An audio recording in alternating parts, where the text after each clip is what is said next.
오늘도 성령께서 말씀으로 여러분을 어루만져 주시기를 소망합니다. 하나님께서 복을 주시고 긍휼히 여겨 주시기를 소망하고 축복합니다. 성탄절이 얼마 남지 않았습니다. 성탄절은 우리를 구원하신 메시아 그리스도께서 오신 날이기 때문에 크리스마스라고도 하지요. 이 날은 교회가 가장 기뻐하고 즐거워하는 날입니다. 여러분 기쁘십니까? 기쁨이 넘치는 크리스마스 되기를 축복합니다. 그런데 어쩌면 교회보다 더 좋아하는 사람들이 있는 것 같습니다. 크리스마스 시즌이 되면 사람들은 선물을 주고받고 또 트리는 교회보다 훨씬 더 일찍 장식되고 가는 곳마다 캐롤이 흘러나옵니다. 그날은 유명한 레스토랑은 몇 달 전부터 예약이 꽉 차고 아예 예약이 안 되는 날이기도 합니다. 어쩌면 하나님과 전혀 상관없는 세상의 가짜 기쁨이라고 할지라도 성탄절이 모든 사람에게 희망과 축복이 된다는 것은 목사로서는 감사한 일인 것 같습니다. 그러나 우리는 예수님께서 이 땅에 오신 의미를 세상 방식대로 이해하지 않고 성경에 나타난 말씀에 기초하여 잘 받아들일 수 있었으면 좋겠습니다.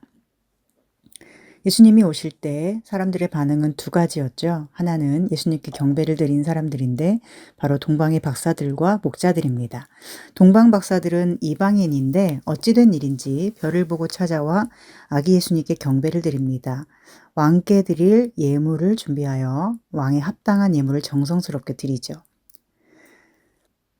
목자들은 어떻습니까? 그들은 당시 매우 낮고 천한 제국군에 속하는 사람들인데 밤새 양을 치던 중에 천사들이 전해주는 이야기를 듣게 됩니다. 구유에 누워있는 아기가 바로 그리스도라는 이야기를 듣고는 그 밤에 달려가서 그런 아기를 찾아 그 앞에 경배를 드리죠. 그리고 기뻐하며 돌아가 다시 자기 일을 합니다. 이방인들과 아주 낮고 천한 사람, 그들만이 예수님을 기뻐하고 경배했다는 것은 오늘 우리에게 어떤 의미를 가질까요? 여러분 안에는 예수님을 기뻐하고 경배하는 마음이 있습니까? 반대로 아기 예수님을 거역하고 몹시 싫어한 사람들이 있습니다. 바로 유대인들입니다. 유대인들은 아기 예수님과 어머니 마리아, 요셉이 호적하기 위해서 베들레헴에 갔을 때 잘 곳이 없다면서 마구간을 내어주죠. 이것은 메시아로 오시는 예수님이 그분의 백성들에게 얼마나 거부당하셨는가를 우리에게 보여주는 슬픈 장면입니다. 그리고 예수님을 거역하는 그런 유대인들의 대표적인 사람이 바로 오늘 본문에 있는 헤롯입니다. 그는 유대인들의 왕이었습니다. 로마가 그 땅을 통치하라고 세워준 유대인들의 땅의 왕이었습니다. 그런데 유대인의 대표인 그가 예수님을 싫어하고 죽이려고 합니다. 실제로 그는 아기 예수님을 찾을 수 없게 되자 베들레헴에 태어난 모든 아기들을 다 죽이라고 명령했습니다. 이방인이었던 동방 박사들은 하나님을 믿지 않는데도 그 모든 위험한 상황을 무릅쓰고 예수님께 경배를 드리려고 찾아갔습니다. 중간에 헤롯 때문에 방해받을 뻔했지만 어떤 방해에도 불구하고 또 모든 위험한 상황을 무릅쓰고 그들은 베들레헴 마구간에 누운 아기 예수께 경배를 드리고 자기 나라로 돌아갑니다.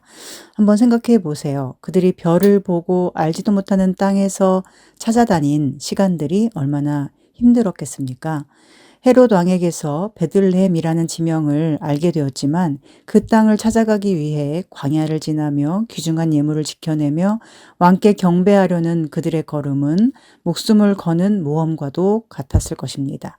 그런데 이방인이 그 일을 해냅니다. 어떤 고난도 그 걸음을 방해하지 못합니다. 예수님께서는 이방인에게도 경배를 받으시며 모든 무릎이 예수 그리스도의 이름 앞에 꿇어 엎드린다는 신약 성경의 말씀이 여기에서 이미 이루어지고 있습니다. 그런데 유대인들은 어떻게든 아기 예수를 죽이려고 하죠. 오늘 13절에 보면 주의 사자가 요셉에게 꿈에 나타나서 말하기를 헤롯이 아기를 찾아 죽이려 하니 아기와 그의 어머니를 데리고 애굽으로 피하여 내가 말해줄 때까지 있으라고 합니다. 유대인들의 왕으로 오시는 예수님이 바로 그 유대인들에게 거부당하시고 바로 그 유대인들의 대표인 왕에게 핍박당하시는 이 상황을 우리는 어떻게 이해해야 할까요? 오늘 우리에게는 예수님을 거부하는 마음이 없습니까? 우리는 예수님을 진정으로 경배하며 기뻐합니까? 혹시 우리는 헤롯처럼 하지는 않았습니까? 내가 왕인데 왜 내게 왕이 되려고 하고 이래라 저래라 순종해라 하는 거야 라고 생각한 적은 없으십니까? 헤롯 대왕은 베들레헴에 보낸 동방 박사들이 찾아오지 않으니까 그곳에 사람들을 보내죠. 왜냐하면 태어난다고 하는 아기가 누군지 모르겠으니 그때쯤 태어난 아기를 다 죽이려고요. 다 죽이면 유대인의 왕으로 태어날 사람은 없어지고 자기는 여전히 지위를 유지할 수 있으니까요. 그리고 그 일은 정말 일어납니다. 16절에 보면 베들레헴 근처 모든 아기를 다 죽이죠. 예수님이 오실 때 그 일은 그저 해맑게 웃을 수 있는 어떤 단순한 기쁨이나 평화가 아니라 누군가에게는 학살과 슬픔과 애통이었음을 알 수 있습니다. 18절에 예레미야 말씀을 인용하고 있는데 여기서 라마라는 것은 이스라엘이 바벨론에 끌려가기 위해서 모인 장소입니다. 하나님의 아들들이라고 할 수 있는 이스라엘이 먼 나라 바벨론으로 끌려간 장소예요. 그래서 라헬이 그 자식을 위하여 애곡하는 소리가 들린다고 기록합니다. 또한 라마는 야곱의 둘째 부인인 라헬의 무덤이 있는 곳으로 알려져 있기도 합니다. 라헬이 아들을 낳다가 길에서 죽지 않았습니까? 그래서 라마는 아들을 잃어 슬퍼하는 라헬의 통곡이 있는 장소입니다. 라마에서 들리는 라헬의 통곡 소리, 그리고 이스라엘이 땅을 잃어버리는 그 땅의 통곡 소리를 통하여 베들레헴에서 아기를 잃고 크게 통곡할 수밖에 없었던 당시의 상황을 여기에 이렇게 기록하고 있는 것입니다. 그렇다면 왜 헤롯은 아기들을 죽였을까요? 왜 베들레헴은 통곡 소리로 가득해야 했을까요? 이것은 하나님의 뜻 안에 있는 것일까요? 예수님이 아무리 이 땅에 메시아로 오신다고 해도 그분 때문에 아기들이 죽는 것은 과연 하나님의 뜻일까? 이것이 우리의 의문이지 않습니까? 18절에 보면 이것이 말씀을 이루려 함이라 라고 기록하고 있는데 여기 쓰인 접속사는 15절에 있는 접속사와는 다른 것입니다. 15절에서 접속사가 위하여이죠. 즉 아기 예수님을 데리고 요셉이 애굽으로 피신하라 하는 것이 하나님의 아들 예수님이 애굽에서 돌아와 하나님의 뜻을 펼치기 위함이라는 의미를 15절은 담고 있습니다. 이것은 출애굽과도 연결되는 말씀이죠. 과거 이스라엘이 애굽에서 탈출해서 광야에서 하나님과 언약을 맺고 하나님 백성이 되어 살기로 했지만 그런 삶에 실패했어요. 그러나 예수님은 하나님의 아들로서 애굽에서 다시 돌아와 하나님의 뜻에 순종하시죠. 그런데 18절의 해석은 다릅니다. 여기서 접속사는 그때라는 단어로 쓰였습니다. 따라서 18절은 하나님의 이런 말씀이 이루어지기 위하여 아기들이 죽어야 했다는 것이 아닙니다. 헤롯이 아기들을 죽인 그때에 이 18절의 말씀이 이루어졌다는 것입니다. 우리가 어떤 안 좋은 일이 일어날 때 다 하나님 뜻이 이루어진 것이라고 생각하는 경향이 있습니다. 나쁜 사람의 나쁜 행동을 합리화시켜주는 경향이 있습니다. 그것이 하나님의 뜻이기 때문에 일어났다고 말하는 것입니다. 그러나 이것은 잘못된 것이죠. 헤롯 대왕이 아기들을 찾아 다 죽인 것은 하나님의 뜻을 이루기 위해서가 아닙니다. 하나님께서 그런 뜻을 품을 리가 없지 않습니까? 따라서 18절은 그 악한 자가 분노하여 횡포를 부리는 그때에 이미 예언되었던 하나님의 말씀이 드러났다고 해석하는 것이 맞죠. 하나님은 미래의 모든 슬픈 일까지도 다 알고 계시니까요. 그런데 여기서 기억할 것은 이 예레미야서의 말씀은 하나님이 약속하시는 미래의 회복과 소망에 대한 예언 속에 함께 들어있다는 것입니다. 따라서 18절의 슬픔과 고통에서 말씀이 끝나지 않을 것입니다. 라마의 슬픔, 라헬의 통곡, 베들레헴의 통곡 소리가 그대로 거기서 끝나지 않는 이유는 그 악한 권세가 아무리 강하고 끈질길지라도 하나님은 반드시 승리하신다는 약속이 그 안에 이미 담겨져 있기 때문입니다. 사랑하는 여러분, 힘들고 어려운 일이 있을 때 우리가 여전히 소망을 가질 수 있는 이유가 여기에 있습니다. 라마와 같은 통곡 소리, 라헬과 같은 상실의 아픔이 우리에게 있을지라도 하나님은 그곳에도 소망을 주시고 약속을 주시고 여전히 함께 하시며 사랑으로 인도하시는 분임을 우리는 믿기 때문입니다. 그렇다면 헤롯이 아기를 찾아 죽이려 하는 이 행동을 통해 오늘 우리는 무엇을 생각할 수 있을까요? 우리는 예수님의 생명을 품고 사는 모든 시간 동안에 이러한 죽음의 권세와 싸워야 한다는 것입니다. 예수님이 무슨 죄를 지었습니까? 예수님은 생명으로 오셨죠. 이 어둠의 세상에 참 빛으로 오셨어요. 우리를 구원하시고 자유하게 하시려고 오셨어요. 우리를 살리시고 사랑하시려고 오셨어요. 그런데 예수님을 죽이려는 사망의 권세가 너무 강했어요. 그 권세는 유대인의 왕이라는 합당한 타이틀로 포장된 사람을 통해 예수님을 공격했습니다.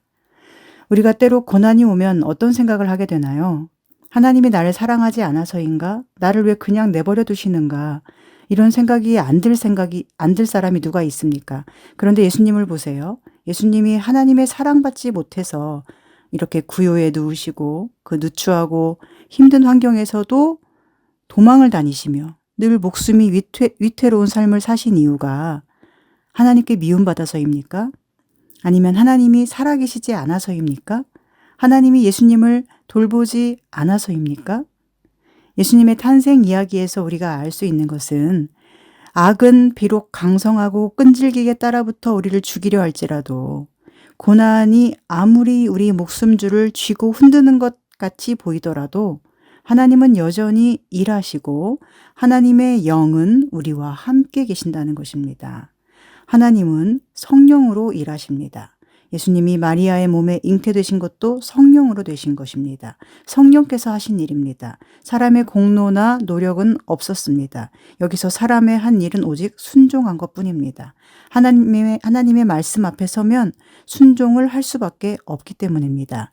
또한 하나님은 성령으로서 예수님을 지키셨습니다.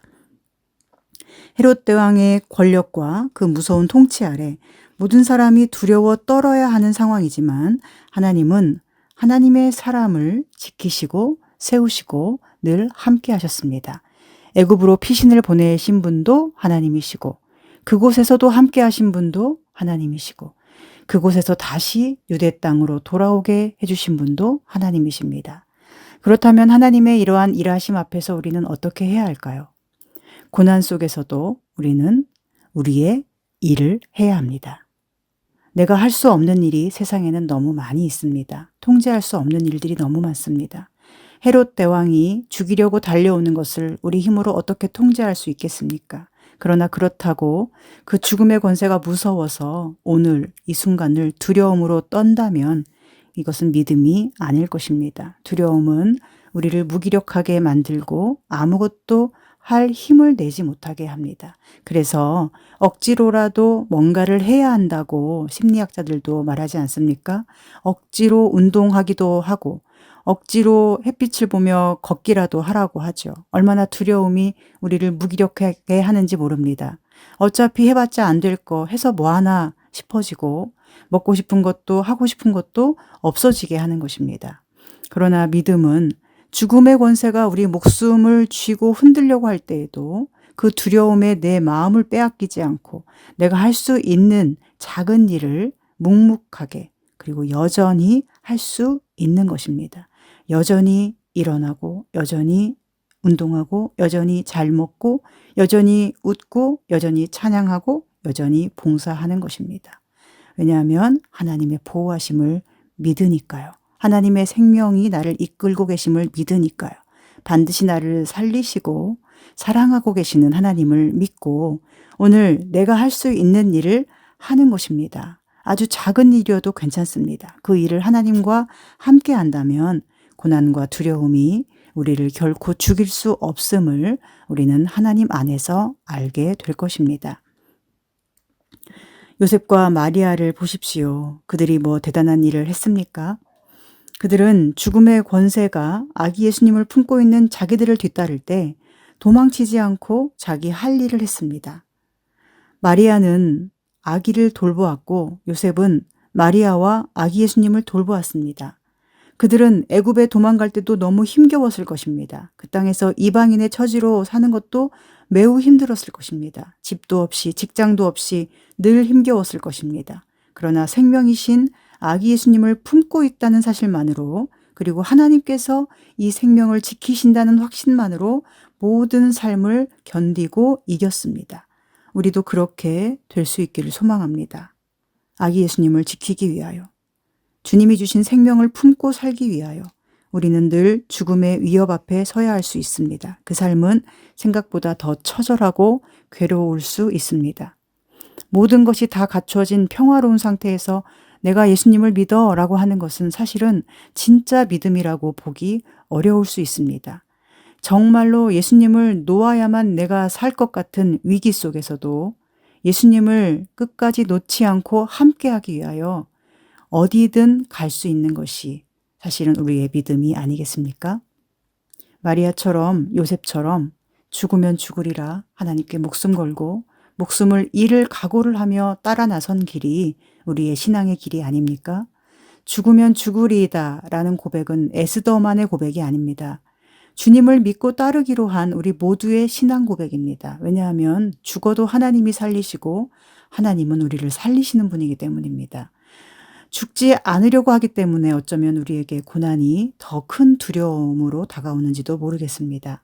예수님께서는 너희 목숨을 잃으면 다시 얻으리라 하셨는데 우리는 목숨을 잃지 않으려고 노력하기 때문에 작은 일이 자꾸 큰 일이 되고 고난 속에서 마치 하나님이 안 계신 것처럼 불신앙으로 행동하는지도 모릅니다. 우리는 그렇지 않기를 소망합니다. 어떤 어려움 속에서도 하나님은 일하시고 하나님의 성령은 우리를 지키시며 보호하십니다. 이 진리의 말씀을 믿고 우리에게 주어진 일, 우리가 할 수 있는 일을 열심히 최선을 다해서 하되 우리가 통제할 수 없는 모든 일은 하나님의 주권에 맡기고 늘 믿음으로 평안할 수 있기를 소망하고 축복합니다.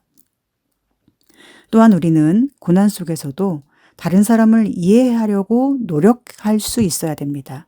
사람은 누구나 자신만의 전쟁을 치르고 있다고 우리는 늘 생각할 줄 알아야 합니다. 우리가 아주 추운 날 따뜻한 실내에서 창밖을 바라보면 사람들이 어떻게 보이나요? 추위에 떠는 사람이 별로 잘 느껴지지 않고 뭔가 아름다운 풍경으로 보일 수 있습니다. 그러나 이것은 자기 입장에서 타인을 보는 것이죠. 하나님의 일하심을 믿고 타인을 바라보면 우리는 달라질 것입니다. 지금 학살의 위협에 놓여서 언제 죽을지 몰라 도망다니는 사람이라고 한다면 우리는 그 사람에게 무엇을 기대하겠습니까? 동방의 박사들이 3가지 예물을 예수님께 드리고 떠났습니다. 그런데 그들이 만약 후에 이렇게 했다면 어떨 것 같으세요? 우리가 얼마나 힘들게 거기까지 찾아가서 예물까지 바쳤는데 우리한테 연락 한 번이 없어? 우리가 얼마나 힘들게 그 비싼 예물을 준비해서 바쳤는데 우리한테 고맙다는 말 한 번이 없어? 이렇게 한다면 이게 얼마나 웃기는 일입니까? 이렇게 한 것은 예물을 드린 게 아니죠. 이건 그냥 불쌍한 요셉과 마리아에게 준 것이 되고 그랬더라도 혹시 불쌍한 사람에게 주었더라도 전쟁 중인 사람들에게 그런 마음을 품는 것은 얼마나 웃기는 일이 되겠습니까? 아기 예수님과 그 부모들은 지금 학살의 위기에 놓였습니다. 신간 편하게, 전라도 말로 신간 편하게 앉아서 놀고 난방 잘 되는 따뜻한 안방에서 하하호호 웃음 지으며 아기가 보여주는 재롱이나 보고 있는 그런 형편이 아닙니다. 그들은 죽느냐 사느냐의 기로에 서 있고 그 일이 언제 끝날지 모르는 형편입니다. 그런데 우리는 얼마나 자주 다른 사람의 고통에 무관심하고 다른 사람이 치르고 있는 전쟁에 대해서 전혀 생각하지 않으며 자신의 입장에서 다른 사람을 평가하고 판단하고 있습니까? 심지어 얼마나 오해하며 비난하고 정죄하고 있습니까? 그 사람은 죽을 것 같아서 그런 것인데도 헤아리지 못하는 경우가 많이 있지요. 그 사람은 나름대로 최선을 다하고 있는 것일 텐데 우리는 그 마음을 이해하지 못하고 성급하게 판단하여 화를 내거나 상처를 줍니다. 우리 자신을 생각해 보세요. 우리가 정말로 힘들 때 우리는 다른 사람을 신경 쓰지 못합니다. 우리가 죽을 것 같은 위기를 지나고 있을 때는 다른 일을 신경 쓰지 못합니다. 그런데 세상은 또 사람은 그걸 우리에게 요구합니다. 그래서 이 세상이 하나님의 나라가 될 수 없는 것입니다. 그래서 세상에서 우리 마음이 결코 쉴 수가 없는 것입니다. 있는 그대로 헤아려주는 사람이 없기 때문에 우리는 내가 힘이 있어야만 누군가를 만날 수 있고 내 마음이 안 힘들어야 누군가와 함께 할 수 있게 되는 것이죠. 그렇지만 하나님의 나라는 그런 곳이 아닙니다. 하나님의 나라는 죽음의 위기를 지나고 있는 전쟁터의 전우들을 알아보고 그들을 위로하고 격려하며 함께 싸우는 나라입니다. 마리아와 요셉이 아기 예수님을 살리기 위해서 목숨 걸고 싸운 것처럼 그 죽음과의 싸움을 이겨내기 원하는 것 말고는 그들에게 아무것도 기대하지 않았을 동방박사들처럼 또 목자들처럼 우리도 내가 한 일을 내세우거나 상대방에게 뭔가를 기대할 게 아니라 다만 그가 치르고 있는 싸움에서 그가 이길 수 있기를, 그가 승리할 수 있기를, 생명으로 충만하기를 기도하며 격려해 주는 것이 하나님의 자녀로서의 모습이 아니겠습니까? 우리 교회가 세워지고 많은 주님의 사람들이 함께하며 여기까지 올 수 있었습니다. 하나님의 은혜입니다. 그러나 여전히 교회는 헤롯 대왕과 같은 이 세상 어둠의 권세가 있고 늘 죽느냐 사느냐의 기로에 서는 느낌을 받고는 합니다. 요즘 이 근처를 보면 자영업자들이 문을 많이 닫아요. 얼마 전에 저기 건너편에 빨간 벽돌집 카페가 있었는데 지나다니다 보니 그 집도 어느새 문을 닫았고 또 얼마 전에는 요 앞에 작은 김밥집이 있었는데 꽤 맛있는 김밥이었는데 그 집도 문을 닫았고 또 얼마 전에는 저쪽에 초밥집이 하나 있었는데 손님이 그래도 많아 보였는데도 어느새 문을 닫았더라고요. 또 우리가 작년에 처음으로 밖에 나가서 식사했던, 외식했던 그 식당도 어느새 문을 닫았죠. 그런 모습들을 보고 있으면 그분들은 어디서 무엇을 하며 살고 있을까 생각하게 되고 또 걱정도 됩니다. 그러면서 교회가 마치 그런 자영업처럼 인식되고 있진 않은가 하는 우려를 하지 않을 수가 없습니다. 교회는 생명의 공동체이고 하나님께서 세우신 공동체이고 말씀이 굳게 세워진 진리의 공동체인데 마치 교회가 어떤 이익을 도모하지 못하면 없어져도 되는 곳인 것처럼 돈을 벌지 못하고 유지하기 어려우면 사라져도 되는 곳인 것처럼 인식되고 있지는 않은지 목사로서 마음이 참 씁쓸할 때가 있습니다.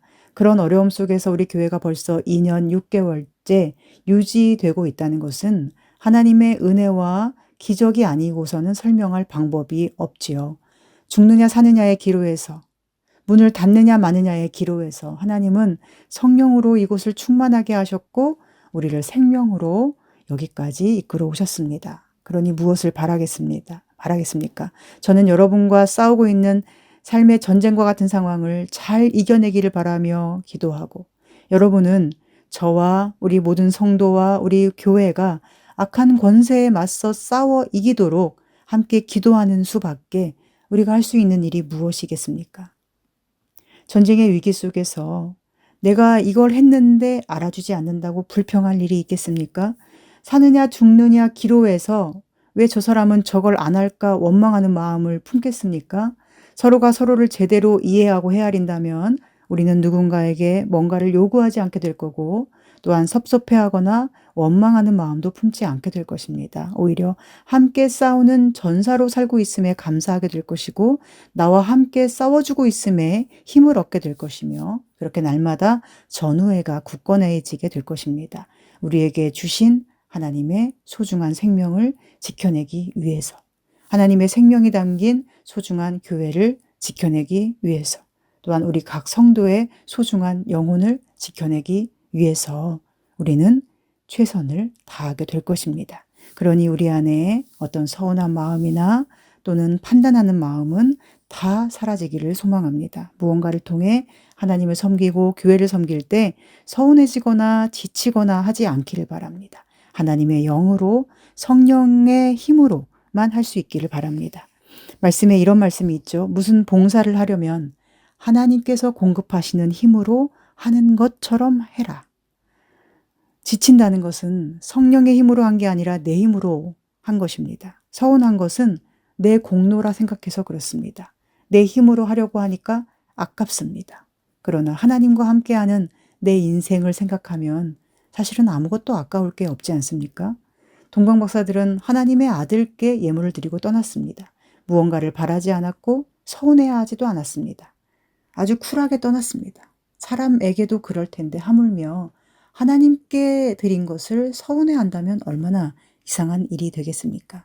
그러니 우리는 다만 우리를 이해하시고 헤아리시며 함께하기 위해서 이 땅에 오신 예수님처럼 우리도 서로 이해하고 함께하고 마음을 헤아리는 사랑으로 서로의 곁에 그렇게 존재할 수 있기를 바랍니다. 라마의 통곡 소리가 하나님 나라의 찬양 소리로 바뀌는 날은 반드시 올 것입니다. 그날에 우리는 전쟁에서 승리한 기쁨으로 함께 기뻐하고 찬송할 수 있었으면 좋겠습니다. 마지막으로 하나님께서 이 모든 어둠의 권세 앞에서도 이렇게까지 위험을 무릅쓰고 끝까지 이 땅에 오신 이유를 생각해 보기 원합니다. 예수님은 하나님의 아들이시고 하나님 자신이 이 땅에 오신 분이시죠. 하나님은 왜 오셨습니까? 너무도 당연한 대답이지만 우리와 함께하기 위하여, 우리를 사랑하셔서입니다. 이 대답은 단순하고 쉬워 보이지만 아주 중요하고 어려운 대답입니다. 왜냐하면 이 대답이 우리 속에서 확신이 되어야 하나님의 사랑이 우리 안에 역사할 수 있기 때문입니다. 여러분은 하나님께서 얼마나 여러분을 사랑하는지를 믿으십니까? 어려움 속에서 우리가 고백할 것은 이것입니다. 하나님은 나를 사랑하신다. 교회에 대해서도 우리가 고백할 것은 이것입니다. 하나님은 우리 교회를 사랑하신다. 하나님은 우리 교회를 지켜주신다. 그리고 그렇게 고백하는 우리가 할 일은 무엇입니까? 하나님을 사랑하는 것입니다. 하나님을 사랑하는 우리가 이 세상에서 살고 있는 이유는 무엇입니까? 하나님과 함께하기 위해서, 하나님을 사랑하기 위해서가 되어야 합니다. 여러분은 왜 사시나요? 그냥 사십니까? 죽기가 두려워서 그냥 사십니까? 우리가 살아가는 이유는 하나님을 사랑하기 위해서이고 우리를 사랑하시는 하나님과 함께하기 위해서입니다. 하나님을 섬기며 사랑하는 것이 우리의 유일한 행복이기 때문입니다. 그러므로 우리 속에 하나님을 사랑하는 마음을 잃어버린다면 그건 사는 것이 아닙니다. 뭔가 열심히 한다고 해도 우리 속에 사랑을 잃어버린다면 그것은 아무런 의미가 없는 것입니다. 하나님은 사랑하셔서 우리에게 오셨고 마리아와 요셉은 사랑했기 때문에 아기 예수님을 지켰고 성령께서는 또한 그들을 사랑하셔서 끝까지 보호하시며 인도하셨습니다. 천사가 하는 말 속에 계속 반복되는 문구가 있습니다. 아기와 그의 어머니를 데리고 13절 또 20절 21절에도 마리아는 예수님과 함께 계속 보호를 받고 있습니다. 하나님은 주님과 함께하는 사람을 지켜주심을 알 수 있지요. 그들은 의무감이나 생색을 내기 위해서가 아니라 사랑하는 마음으로 아기 예수님을 목숨 바쳐 지켰고 또한 그 사람들을 하나님께서 지키셨습니다. 우리가 주님의 생명을 지켜낼 때 우리를 하나님께서 지키실 것을 알 수 있습니다. 저는 이번에 이 헤롯의 학살 속에서도 예수님을 지키신 하나님의 사랑을 묵상하며 이런 기도를 하나님께 드리게 되었습니다. 하나님, 제가 죽음 앞에 서게 된다면 그 마지막 순간에도 주님을 찬송하기 원합니다. 그리고 살아있는 동안에도 주님을 찬송하기 원합니다.